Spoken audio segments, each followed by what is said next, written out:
চলে এসেছি একটা বিয়েবাড়ির ছোট্ট সাজ এবং মিনি ব্লগ নিয়ে। তো বেনারসি দিয়ে ভাবছিলাম কুন্দন জুয়েলারি দিয়ে পেয়ার করব না গোল্ডেন জুয়েলারি দিয়ে পেয়ার করব। তো ফাইনালি আমি গোল্ডেন জুয়েলারিটাই পরেছি, বাট এই ঝুমকাগুলো পরিনি। আমি পরেছিলাম ছোট্ট একটা কানবালা দিয়ে এবং সাথে এই চুটটা দিয়ে পেয়ার করেছিলাম এই লুকটা। বিয়েবাড়িটা যদিও 1 মাস আগের ছিল, সময়ের জন্য আমি পোস্ট করে উঠতে পারিনি। তো সবাই ফুল লাগিয়ে গেছিলো, ওরা বলেও ছিল আমাকে ফুল লাগানোর কথা। আমি কিনে উঠতে পারিনি বলে ওরা নিজেরাই নিজেদের মাথা থেকে ফুল খুলে আমাকে লাগিয়ে দিচ্ছিলো, যাতে আমাদের সবাইকে একই রকম দেখতে লাগে। আমরা সবাই সবসময় কোনো অকেশন থাকলে একই রকম প্ল্যান করে ড্রেস আপ করি। তো যাই হোক, সেই জন্য আমাকে ওরা ফুল লাগিয়ে দিচ্ছিলো। আমি যখন ঢুকি তখন বরের এন্ট্রি হচ্ছিলো, তাই সুন্দর সুন্দর এই মুহূর্তগুলো আমি ক্যাপচার করতে পেরেছি, যেগুলো তোমাদের সাথে শেয়ার করছি।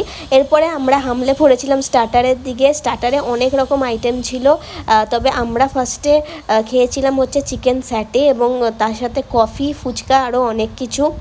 তখনও আমাদের একটা বন্ধু এসে পৌঁছায়নি, তাই দিদির সাথে দেখা করা হয়নি। তবে এটা আমার এক বন্ধুর দিদির বিয়ে ছিল, তো সেইটার আমি ফটো তোমাদের সাথে লাস্টে শেয়ার করব। তার আগে বলি, সেই বন্ধু যখন আমরা ডিনার টেবিলে বসি তখন এসে পৌঁছেছে, কারণ ওর সাজানো ছিল। তো এই যে সেই বন্ধু, তো ওর দেরি হয়ে গেছিলো।